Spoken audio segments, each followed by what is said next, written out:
Mr. Lu didn't come to hang out with everyone. He came to practically crash the party. Sitting silently wasn't just enough, he had to look intense, completely killing the mood in the room. In this circle, quite a few women tried to get with Mr. Lu. On the low, there was a rumor going around that whoever could get Mr. Lu would be the queen of the entertainment industry.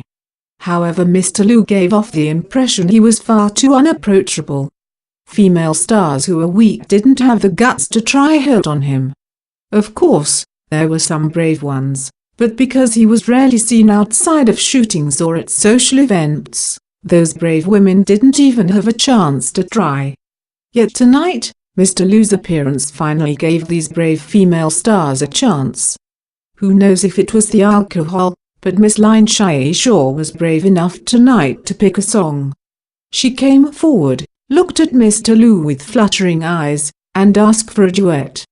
At that exact moment, the cold and silent Mr. Lu, all of a sudden erupted into a rant at Lin Shaye. The atmosphere in the cheerful room instantly changed. Everyone in the room looked on, shocked. Nothing but the sound of the backing track in the KTV room could be heard. After being shouted at, Miss Lin Shaye's eyes grew red and she ran out of the room. The elevator doors opened and the assistant stood aside, waiting for Lu Jinyan to walk out before following after. When they returned to the hotel room, the assistant remembered that Lu Jinyan jumped into the pool earlier that day.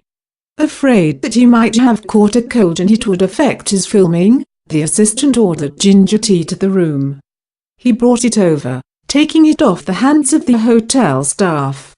He knocked on Lu Jinyan's bedroom door. A minute later, a dull enter came from inside. The assistant pushed open the door and smelled the pungent smell of cigarettes. His eyebrows creased as he saw Lu Jinyan standing by the window with a cigarette between his fingers. He sat soundlessly looking out the window. The hostility he had earlier in the KTV room had completely disappeared. The assistant had seen this side of Lu Jinyan many times before, most often in the middle of the night. As he sat smoking alone in a daze, he looked like he was thinking about something or someone. He seemed like he was at peace, but as always, he carried an aura of imperishable sadness and solitude. Though the assistant was accustomed to the unexpected, deep down inside, he always wondered what kind of thing or person was capable of getting Mr. Lu so down that he had been unable to let go for 5 years now. However, no matter how curious he got, the assistant would never ask. He carried over the ginger tea and softly broke the silence in the room. "Mr. Lu, you got into the water today. Drink some ginger tea. It'll help you avoid getting a cold."